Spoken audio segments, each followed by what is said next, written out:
lugares onde o tempo parece parar, onde as histórias de dor e mistério se entrelaçam nas brumas do tempo. A Serra da Aratanha, no coração do Ceará, guarda segredos que desafiam a lógica e a razão. No fatídico dia 8 de junho de 1982, o voo 168 da VASP desapareceu nas nuvens, colidindo com as montanhas, levando consigo todos a bordo. Este acidente foi o mais grave da aviação comercial brasileira a ter ser superado em números de vítimas pelo desastre dos voos Gol 1907 em 2006 e TAM 3054 em 2007. Mas será que as histórias terminou ali? Olá, curiosos! Eu estou aqui na cidade de Pacatuba, na região metropolitana de Fortaleza. Esse local ele é marcado por uma tragédia muito triste, onde houve um dos maiores acidentes aéreos aqui do Brasil. E a Serra de Pacatuba é onde houve esse acidente, no ano de 1982, onde o piloto veio baixo demais e acabou atingindo a Serra de Aratanha por volta das 2h45 da manhã. Esse dia foi marcado por grande tristeza, uma comoção nacional, comoção também daqui de Fortaleza, Ceará, porque nesse voo tinha muitos empresários importantes, incluindo Edson Queiroz. E, infelizmente, nenhum deles, poucos puderam ser identificados, pois estava muito triste a situação em que essas pessoas se encontraram. E essa é a serra, como vocês podem ver, ela é enorme. Isso aqui é só uma parte da serra e vocês vão, no decorrer do vídeo, eu vou mostrando para vocês os destroços do avião que meu amigo Renan do canal Latumba gravou para nós. Então vamos para o vídeo. O acidente do voo 168 da VASP aconteceu em 8 de junho de 1982, por volta das 2h45, quando a aeronave, um Boeing 727-200, colidiu com a Serra da Aratanha, em Pacatuba, no Ceará.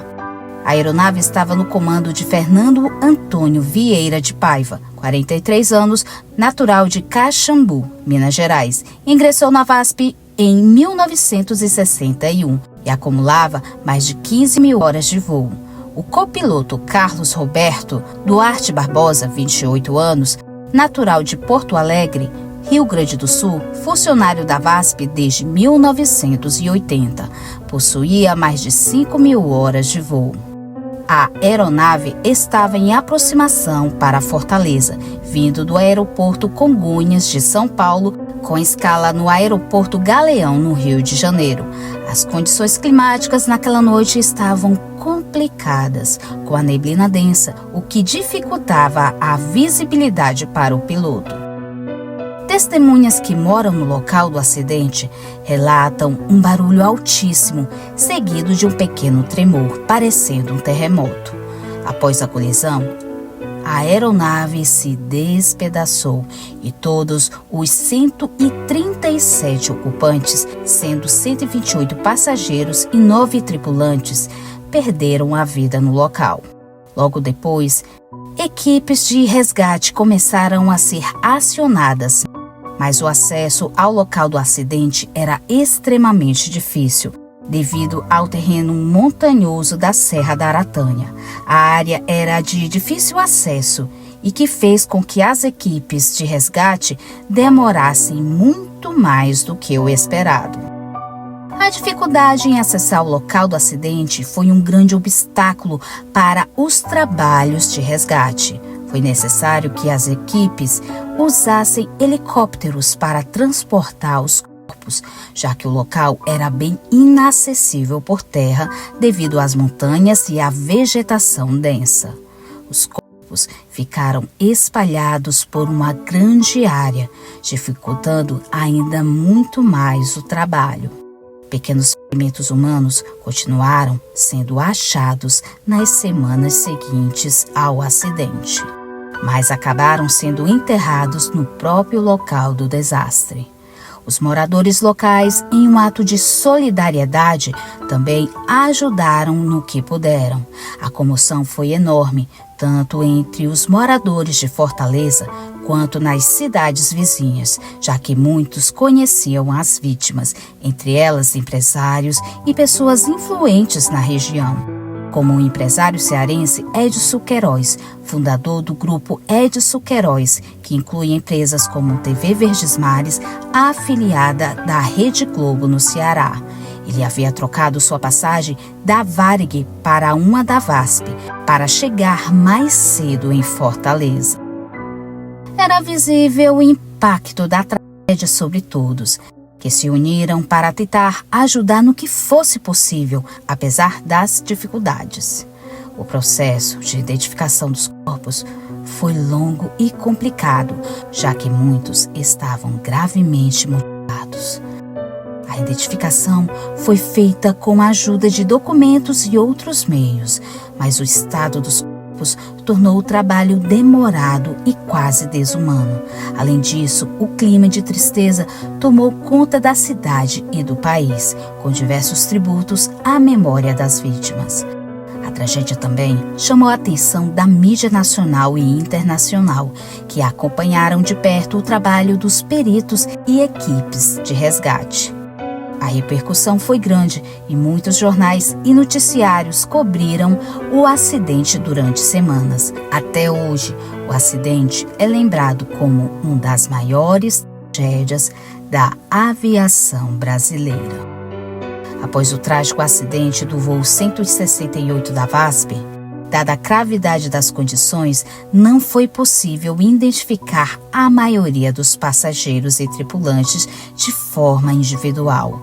Como resultado, todos foram enterrados em uma cova coletiva no cemitério Parque da Paz, localizado no Passaré, uma área de Fortaleza. A decisão de sepultar as vítimas dessa maneira foi tomada pela necessidade de dar um fim digno aos corpos, visto que as condições eram inusitadas e trágicas. Esse sepultamento foi marcado por um grande luto coletivo. A comunidade e os familiares das vítimas, embora em choque, tiveram que enfrentar essa difícil realidade. A dor da perda foi imensa e a comoção tomou conta da cidade de Fortaleza e de todo o Brasil, que acompanhou a tragédia com pesar. Olá, curiosos, tudo bem com vocês? Eu estou aqui na sepultura onde estão todas as vítimas do voo da VASP. E é um local que transmite tristeza, angústia, sei lá, uma sensação muito, gente, assim, uma melancolia muito grande, porque eu imagino a dor, né, da família na época do acidente. Com o tempo surgiram relatos, fenômenos estranhos em torno da área do cemitério Parque da Paz. Pessoas que passavam em frente ao local, tarde da madrugada, começaram a relatar luzes misteriosas à noite.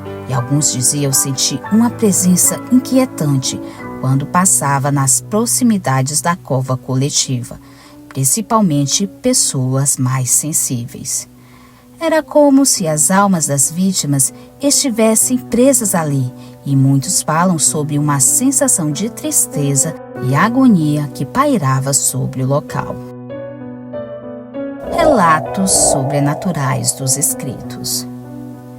Olá, Cris, meu nome é Joana. Tenho 70 anos e moro aqui, perto da Serra da Aratanha, desde que me entendo por gente. Cris e amigos. Anos após aquele terrível acidente na serra, algo muito estranho começou a acontecer. Hoje em dia, não acontece tanto assim como antigamente. Eu mesma, ainda jovem, vivenciei algo inexplicável. Ouvi uma explosão. Não era um som de trovão, porque era mais forte, como se algo tivesse caído do céu e explodido na terra. Estava sozinha na varanda da minha casa e vi uma luz, algo como uma chama, cruzando o céu. Mas não era normal. Era tão intensa que parecia uma bola de fogo e ela sumiu rapidamente atrás da serra. Não sei o que era, mas algo me dizia que aquilo estava relacionado àquela tragédia. Minha mãe diz que a serra estava carregada, que as almas das vítimas ainda vagavam por ali, tentando entender o que aconteceu. Dizem que é por isso que, em algumas noites, ouvimos barulhos de explosões e até gritos, como se aquelas almas não conseguissem descansar. Oi, Cris, me chamo Flávia. Tenho 25 anos e moro perto da Serra de Aratanha, bem perto de onde aconteceu o acidente do voo da VASP. Sempre que chega o mês de junho, algo parece mudar por aqui. Meu avô, que já faleceu, me contou que nas primeiras noites após o acidente, o povo ouvia sons de explosões e, ao olhar pela janela, viam luzes estranhas subindo na serra. Ele dizia que os sons eram como se fosse um avião caindo, mas ele não tinha explicação. Eu mesma, certa noite, estava com minha mãe no quintal de casa e ouvi um som como um estrondo, algo muito forte, como se a terra tivesse se partindo. Fui até a rua e vi uma luz brilhante em direção da serra, algo que parecia flutuar sobre a vegetação. Não era luz de lanterna, porque se movia como se tivesse vida própria. Quando perguntei para minha mãe, ela me olhou com um olhar sério e disse: as almas não se foram, muitas delas ainda estão presas ali. Até hoje eu escuto essas histórias de quem mora por aqui. Alguns dizem que nas noites mais calmas conseguem ouvir vozes baixas como sussurros chamando por ajuda. Um morador lá na rua de trás contou em que uma noite qualquer sentiu algo pegar no seu ombro enquanto ele passava perto da serra. Ele virou-se, mas não havia ninguém. Ele ficou tão assustado que nunca mais passou por ali depois das 6 da tarde. E todos esses relatos são iguais, uma sensação de que algo nos observa, algo que ainda está ali, esperando por respostas. Relato 3. Cemitério Parque da Paz. Oi, Cris, meu nome é Carlos, tenho 55 anos e sou visitante frequente do cemitério Parque da Paz. Sempre vou lá para prestar homenagens aos meus entes queridos. No entanto, há um lugar no cemitério perto de uma cova coletiva onde o ar parece mais pesado. A primeira vez que fui lá, senti uma pressão no peito, como algo estivesse me apertando. Olhei para os lados, mas não havia ninguém por perto. Enquanto eu estava caminhando pelo corredor principal, perto da cova coletiva, senti todos os meus pelos do corpo ficarem arrepiados e uma voz quase como um sussurro dizendo: me ajuda. Eu me virei rapidamente, mas não havia ninguém. Fiquei tão assustado que saí correndo e até hoje evito passar por aquele ponto do cemitério depois das 5 horas da tarde. Há um sentimento, uma sensação que parece acompanhar quem chega perto desse lugar. Mas não é só a sensação de estar sendo observado, mas de que há algo esperando ali. Algo que não pertence mais ao mundo dos vivos. Boa noite, Cris. Me chamo Ana Paula. Tenho 40 anos e moro próximo ao Castelão, em Fortaleza. Eu visito o cemitério Parque da Paz regularmente, pois muitas pessoas da minha família estão enterradas ali. Uma vez, em uma das minhas visitas, estava prestando homenagem ao meu pai, quando sem querer me aproximei da área da cova coletiva. Eu não sabia exatamente onde estava, Mas, ao me virar, senti um arrepio subir pela espinha. Eu ouvi um sussurro ao longe, como se alguém tivesse me pedindo ajuda, em um tom baixo e desesperado. Eu tentei procurar a origem do som, mas não havia ninguém ali. Eu estava sozinha no local e fiquei paralisada por alguns minutos. Quando olhei para o céu, as nuvens estavam mais escuras, como se a atmosfera tivesse mudado de repente. Não sei o que aconteceu, mas desde então não consigo parar de pensar naquela sensação de estar sendo observada, como se alguém estivesse tentando se comunicar comigo, algo que me dava um medo profundo. Em outras visitas, já senti um toque leve no braço, mas quando olhei, sempre estou sozinha. Não posso deixar de pensar que o que quer que seja está pedindo para ser lembrado. A trilha para a Serra de Aratanha. Oi, Cris, tudo bem? Me chamo Luiz, sou inscrito do canal e queria compartilhar com você uma experiência que tive lá na Serra de Aratanha em 2004. Naquela época ainda não tinha a tecnologia de hoje, nada de GPS, celular com lanterna.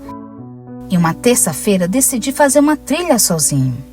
Estava em busca de aventura, algo que me fizesse me sentir livre e ao mesmo tempo um pouco desafiado, mas nunca imaginei o que eu iria encontrar.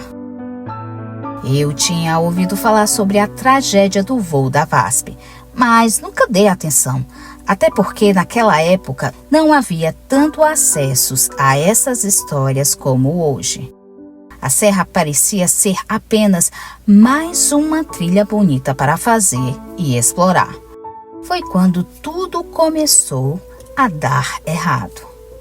Lá pelas tantas, comecei a me perder. A vegetação estava mais densa do que eu imaginava. A trilha sumiu entre as árvores. Aquelas sombras da mata começou a me engolir. E quando percebi, o dia já estava indo embora. Começou a anoitecer muito rápido.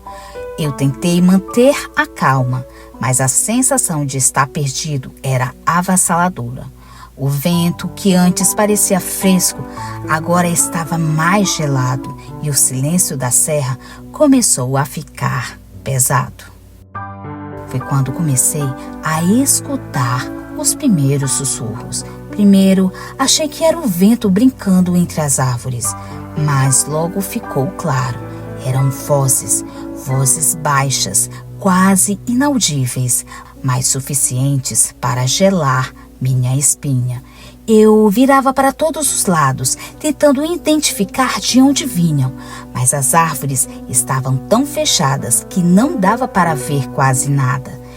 Meu coração começou a bater mais forte e uma sensação de pânico começou a tomar conta de mim.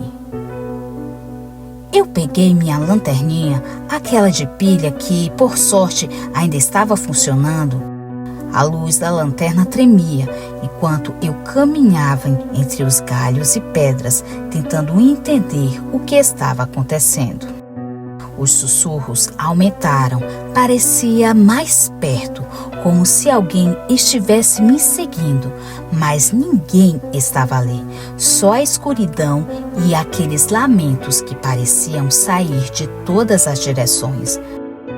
Foi então que vi. A luz de lanterna iluminou algo no chão, algo grande que parecia estar escondido entre as pedras. Não acreditei o que estava vendo. Era uma peça de metal que estava ali. E foi só quando me aproximei mais que percebi o que realmente era. Era a turbina do avião. Naquele momento, tudo fez sentido. Mas, ao mesmo tempo, o pavor tomou conta de mim. Eu estava exatamente onde o avião havia caído. O ar parecia mais denso e o peso da tragédia, como se a serra estivesse engolindo tudo aquilo. Eu estava sufocando. Eu queria correr, mas não conseguia me mover. A luz da minha lanterna piscava. Eu vi figuras como sombras no meio da escuridão, como se estivessem me observando, mas não havia ninguém ali, só as vozes, os lamentos que pareciam ter vindo de um tempo distante, mas que estavam vivos, muito vivos naquele momento. Eu sabia que eu estava cercado de alguma forma, mas não sabia de quem. Aquilo foi a pior sensação da minha vida. Não sabia se estava vendo alucinações ou se a serra estava realmente viva, com as almas das vítimas. Mas lembro-me de ter corrido o mais rápido que pude. Mas aquelas sombras e aqueles sussurros pareciam que estavam me seguindo. Só quando encontrei o começo da trilha novamente, já quase sem fôlego, é que o som parou. E quando finalmente consegui sair da mata, a sensação de alívio foi imensa. Mas e o medo? Bom, esse nunca me deixou. Obrigada, Cris, por me dar esse espaço para contar minha experiência sobrenatural. Você acabou de ouvir um pouco sobre a tragédia que marcou para sempre a Serra de Aratanha, sobre os mistérios que continuam a assombrar o local. O acidente de 1982 com o voo da VASP deixou uma marca profunda, não só para a história, mas também nas memórias das pessoas que até hoje relatam experiências inexplicáveis. Sussurros, lamentos e até mesmo figuras misteriosas que parecem se esconder na escuridão da serra. Tudo isso alimenta a lenda que envolve esse lugar. Se você já esteve por lá ou conhece alguém que tenha vivido alguma experiência parecida, compartilhe a sua história nos comentários. Mas lembre-se de que, por mais intrigantes que sejam essas experiências, devemos sempre abordar esses relatos com muito respeito. Estamos lidando com algo profundo, que vai além da compreensão humana, e devemos tratar os outros e seus relatos com a devida seriedade. O que aconteceu na Serra de Aratanha, naqueles campos e trilhas, ainda é um mistério. Será que o passado permanece vivo, nos lembrando da dor e do sofrimento de todos que passaram por ali? Ou será que as vozes são simplesmente ecos que nos conectam com algo que não podemos ver, mas que está presente ao nosso redor? E no seu bairro, tem alguma história sobrenatural? Deixe seu relato ou suas impressões aqui nos comentários. Sua participação é muito importante para o canal. Se ainda não se inscreveu, aproveita agora mesmo. Ative o sininho para receber nossas notificações e compartilhe este vídeo com aquele amigo que adora o mistério. Aproveitando também, curiosos, peço para que você aperte no botão de hypar para que esse vídeo seja entregue para outros curiosos do Brasil. E, se possível, se torne membro para que o nosso canal sempre tente trazer o melhor conteúdo e com a melhor qualidade para você. Até o próximo episódio. E lembre-se, o sobrenatural pode estar mais perto do que você imagina. Até o próximo vídeo. Tchau, curiosos!